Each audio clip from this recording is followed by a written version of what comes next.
GTA 6 doesn't just look realistic because of graphics.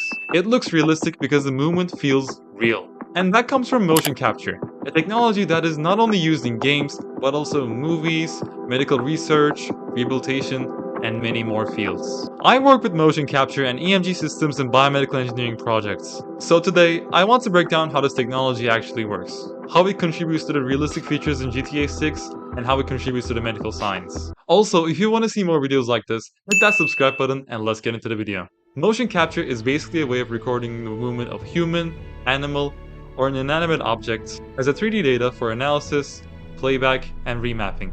There are multiple types of mocap systems, with all having their own advantages as well as disadvantages. But today, we will be mainly focusing on optoelectronic mocap systems, as it is primarily used in the gaming industry. It works by having a room full of cameras constantly sending infrared lights directly to the bodysuits, which is invisible to the human eye. And these bodysuits contain tens of reflective dots, called markers. These markers reflect the infrared light back to the cameras, with unmatched sub-millimeter positional accuracy. That's why this technology is referred to as the gold standard in motion capture. Only downside is the fact that it's very, very expensive. Kinda explains the billion-dollar game budgets. After the data is collected, it is analyzed and processed inside their game engine, which is one of the fundamental reasons as to why the GTA looks so real. It's because not only do they have the high budget mocap system, but also an next-level game engine. Every single motion you saw in this game, the main characters, the NPCs, their movements, they were all recorded by the mocap technology. It looks realistic because it is real. It's that simple. In biomedical engineering, we can use a similar system to study how a real person walks,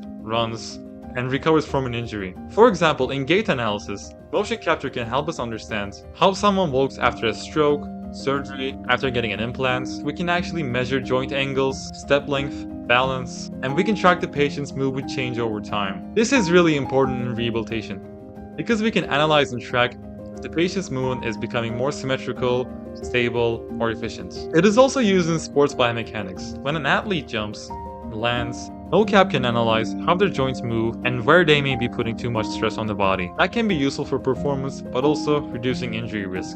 And here's the interesting part. In one of the projects that I've worked on, I used mocap technologies with EMG sensors. If you want to learn more about it, give me a follow because I want to make a separate video about that too. But basically, my project is about comparing the differences between professional fitness equipments versus the fitness equipments outside, where you see on your local parks. By doing kinetic and kinematic analyses, we're trying to determine the major differences between those two. If you enjoyed this video and want to see more breakdowns on video games, movies, medical technology, and real engineering through a biomedical perspective, hit that subscribe button and comment what I should react to next. I'll see you guys in the next video.